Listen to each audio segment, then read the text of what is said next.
Thank you, Katina. Woo. I want to start off by telling you a story. And this is a story about a fifth grade teacher named Mrs. Thompson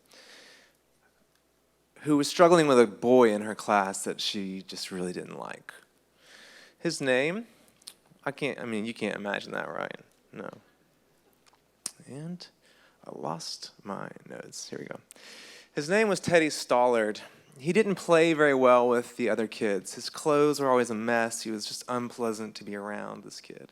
He was disruptive. He was non-cooperative. It got to the point where this teacher really enjoyed putting a lot of red ink on his tests. Kind of made her feel good, you know. And it wasn't until halfway through her fifth grade year of teaching this kid, when she was reviewing his files, that she learned something important about the boy. Everybody has a story. His first grade teacher wrote, "Teddy is a bright child with a great laugh and a joy to be around." Second grade teacher wrote, "Teddy is an excellent student, well liked by his classmates, but he's struggling. His mother is very ill, and life at home must be very hard." His third grade teacher said, "Teddy's mother's death has been hard on him. He tries to do his best, but his father doesn't show very much interest." Fourth grade teacher said, "Teddy's withdrawn, does not show any interest in school whatsoever." Mrs. Thompson felt terrible,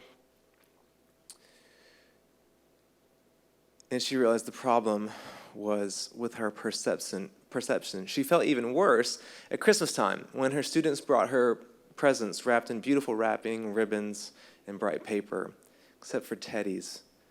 He brought a present, but it was clumsily wrapped in heavy brown paper he'd gotten from ripping up an old grocery bag. Mrs. Thompson was careful to open it in the middle of all the other presents. Some of the children started to laugh when she opened it and found an old rhinestone bracelet missing some of the stones, and a bottle of perfume that was a quarter of the way full, and it was just cheap perfume. So she stifled the kids' laughter when she explained and exclaimed how pretty the bracelet was, putting it on and dabbing some of the perfume on her wrists.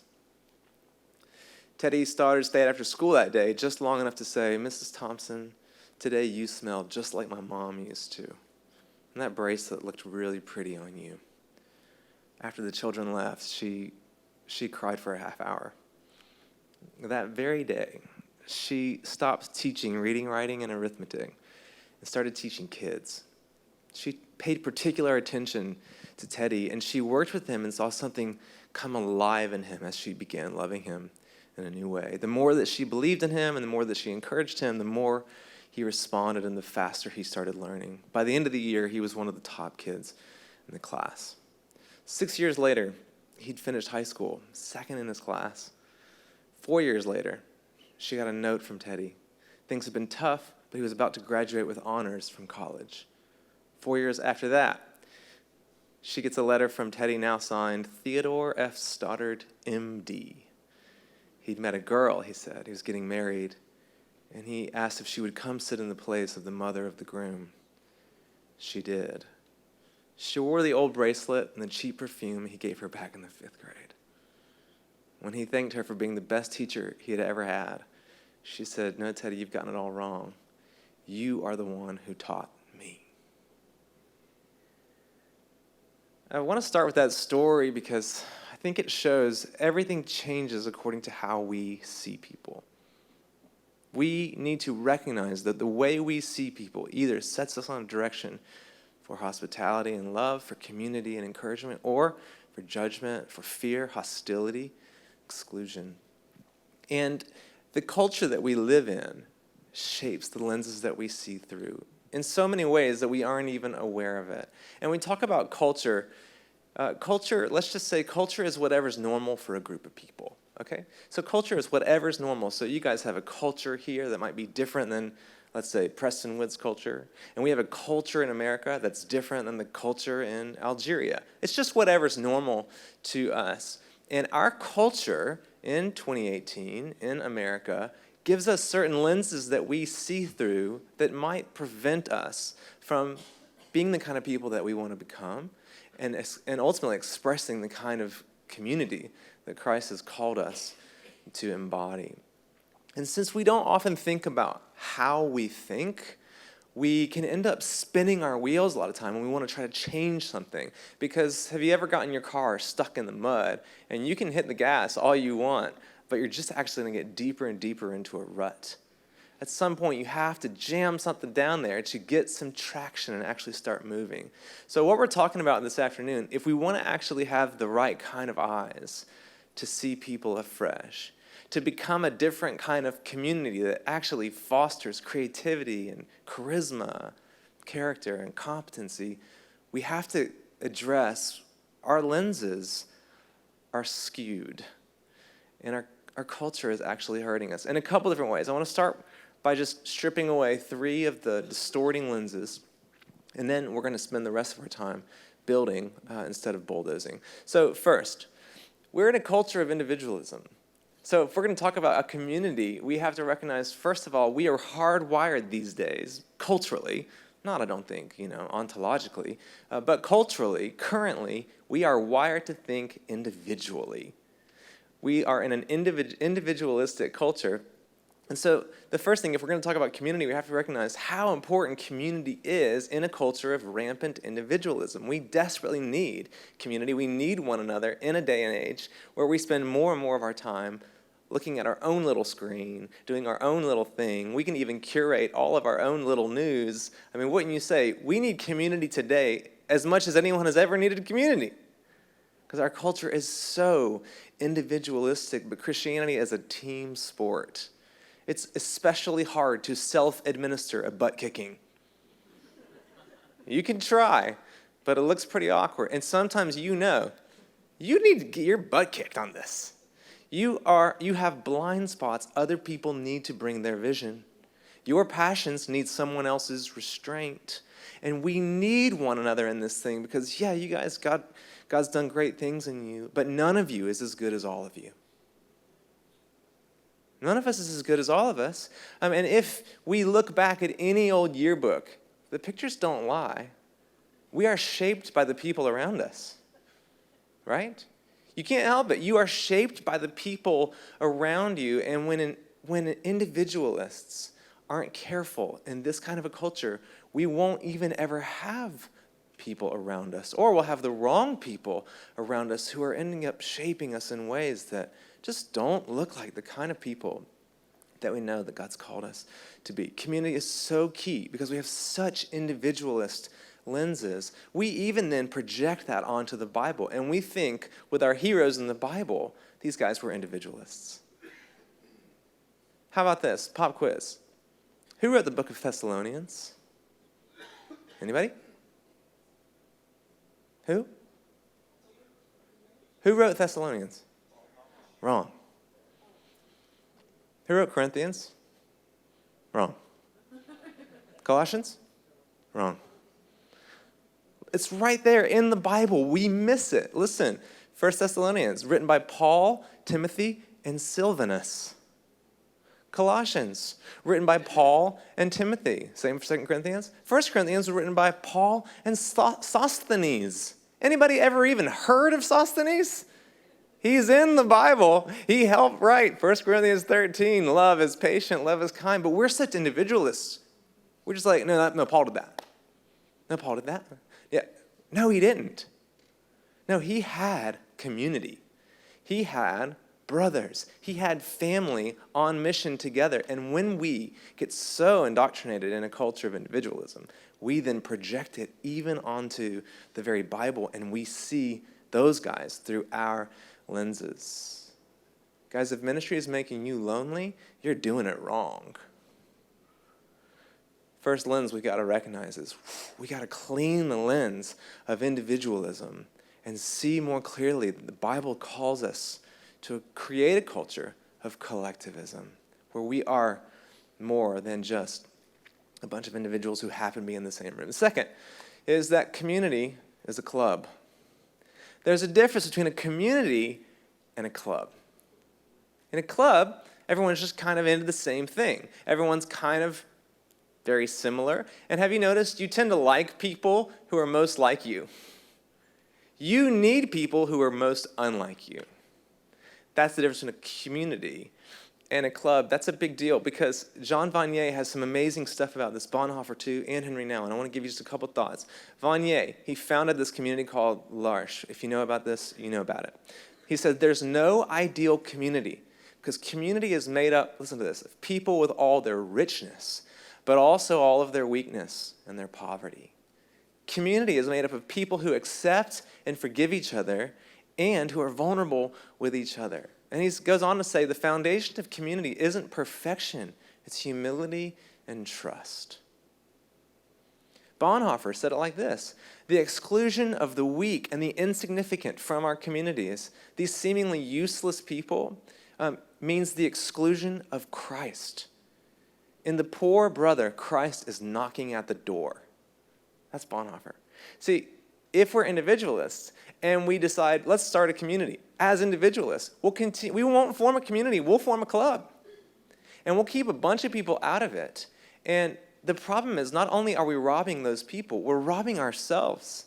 And this is where Nouwen's so helpful. He says, Jesus said, blessed are the poor. Not blessed are those who take care of the poor. The poor carry a blessing that we need. And when we exclude ourselves from people who are not like us, we end up robbing ourselves of the treasure that God has given them that we need to learn from them. You with me? Okay, so we've got to start to recognize this stuff. The kingdom of priests is not just for the blessed and the beautiful and the intelligent and those who have it all together. If Jesus reserved a seat at his table for Judas, maybe we should create some space for people we might disagree with too. Even if we know they're so broken. Jesus knew. And he made a place for Judas at his table still. So the second kind of myth about community is that we should just bring the people in that are most like us, who this is the most easy to do with. This is the most comfortable. And so when you're on the inside of such a thing, you think it's great. But have you ever been on the outside of something like that? I have, and I'll never forget it. I don't have time to tell you some of those stories, but I've been on the outside of the Insider Club and said, I don't ever want to be a part of a community that makes people feel like that. That's not a community. That's a club. All right. The third thing is we confuse falling in love with growing in love. All right. Listen, there's a difference between a wedding and a marriage. You with me? All right. We love a wedding. Marriage is hard. You can't get married every day for the rest of your life. You just hopefully do it once.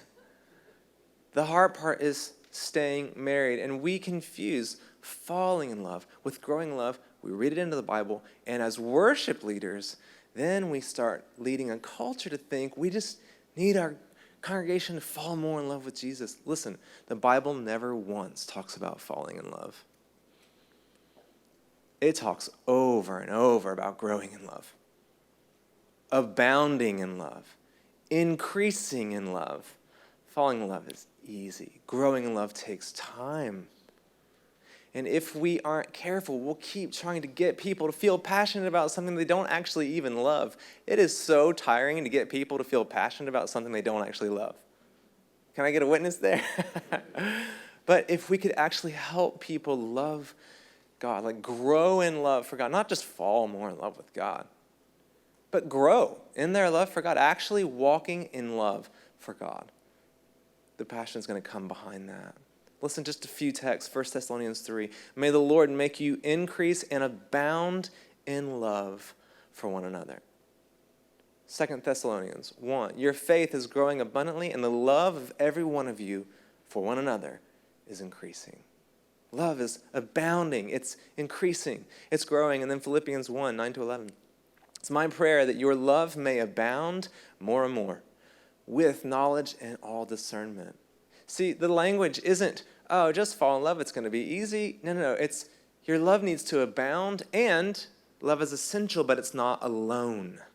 It says with knowledge and discernment. So that we would be essentially loving, but not only loving. We need to be knowledgeable, and we need to be discerning, because knowledge without love looks righteous. Knowledge and discernment without love. But it's self-righteous. And it's rotting you at the core. Love that's not discerning is sentimentalism. Love without knowledge is emotionalism. It's blind. And we're supposed to be growing in love and knowledge and discernment. This is what we need in community, and we need that worse today than ever, because like in our culture today, in our time today, either you love me, and if you love me, you have to accept everything about me.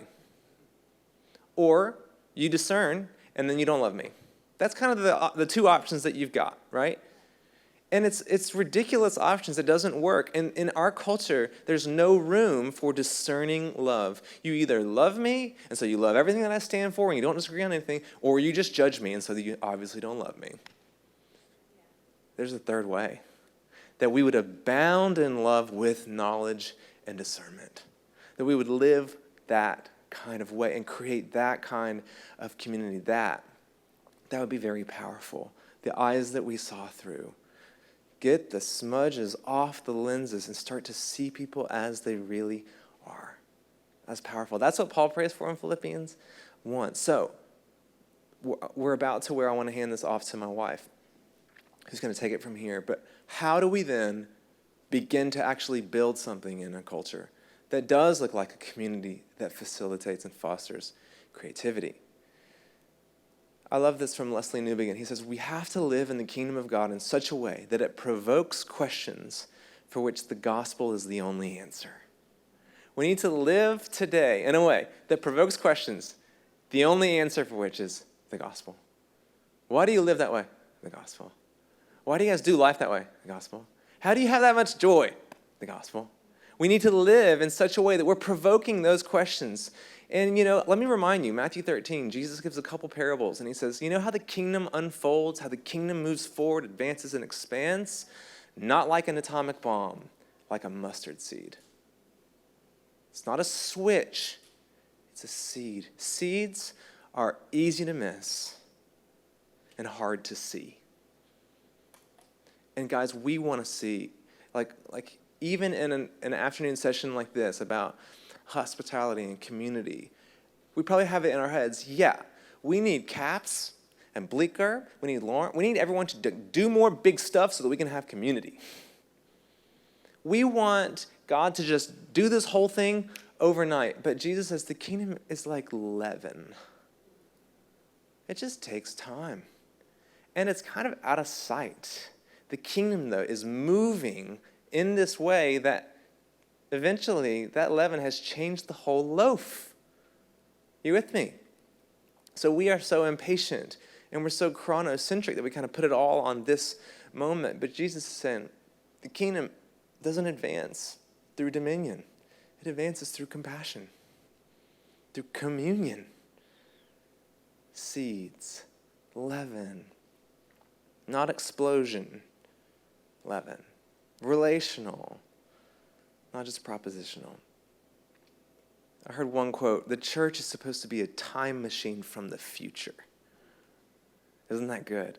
That you guys would be like a little time machine in Dallas, time machine in Flower Mound from the future to show this world what the future is going to look like. So where I want to get to, so I can set up how we're going to build this, actually the only way that we're actually going to see anything change in our day, is by looking at Acts 2, because we know this text, early church, foundational kind of stuff, but in Acts 2, there's something that we miss, okay? So in verse 42, it says they're continually devoting themselves to the apostles' teaching, to fellowship, to the breaking of bread, to prayer. Everyone's feeling a sense of awe. All the people were together, had everything in common. They're selling their property. That's verse 45. And then verse 46, listen to what it says. Day by day, continuing with one mind in the temple and breaking bread from house to house, they were taking their meals together with gladness and sincerity of heart. So what I want you to see is pretty key. It says they met regularly in the temple and in the home. So, the temple and the home. Temple, it's formal. It's organized. The people are gathered. And this is what a lot of us in church today are really good at. I mean, the bigger our churches get, the fancier our bands get, the flashier the production gets, we're getting better and better at temple. I think we've got better sound, like better bands. We've got more songs. There's 210,000 songs in CCLI now for worship options. Like, we've kind of done this about as well as you can do it. But have we seen the culture change? Have we seen our country change? Like, is it really enough to only do this side of it? Because they did not just lean on this side of it. You need this. We've got to have temple. But the home is informal. The home isn't organized. It's organic. In the home, obviously, we're not all gathered. We can't fit 100 of us in anyone's home. Except maybe, well, no. In the home, we're all scattered. Okay, now look. This is how the early church, this is the rhythm of how the early church did discipleship in the temple and at the table. Temple, table. Look, you can do things in the temple that you can't do around a table. You can do things around a table that you can't do in a temple. Are you with me? And what's amazing is that actually in church history, when the temple cannot exist because of persecution or because this becomes illegal, even around the world today, places where this cannot exist, and it's only this, the church explodes like wildfire. But we don't live in that kind of context. It's okay for us to be here on a Saturday. We can have a couple thousand people here tomorrow. The police aren't going to come in and shut this thing down because it's illegal to do this. And so we've thought, well, we can just do this. We don't even need that. It's not just the strategy of Jesus. Obviously, it is the strategy of Jesus. It's not just the strategy of the disciples. It's the strategy of Paul. Acts 19, he rents the hall of Tyrannus. So he does the big show, and he goes from house to house and does the community stuff. We've got to get back to this context. This is how it's actually going to change. And so, because most of us are really good at this temple side of thing, but we have not gotten a lot of training on this home side of thing, we've got to do a little bit of work to grow in hospitality. And so, Megan and I and Cameron, we're all here as members of a community in Atlanta called 10,000 Fathers. You've heard a little bit about that. But we're very serious about growing and pushing for the glory of God to break forth in our temple gatherings, but also recognizing there's certain things that the Spirit of God does in homes that's just different than he does in temples. So there's dignity in that, and we want to, instead of just spend all of our energy and time getting trained at being better and better at this, we need to understand biblically and practically how we might also serve the kingdom of God through the simplicity and the ordinariness of opening up our homes. And so I don't know anyone better than this, than actually my wife. She's the queen of hospitality in our culture. And what she has brought to the leadership of our community has actually been, it's proven to be the most transformational stuff for a lot of people who come through our training. And so would you guys please welcome my amazing wife. This is Megan.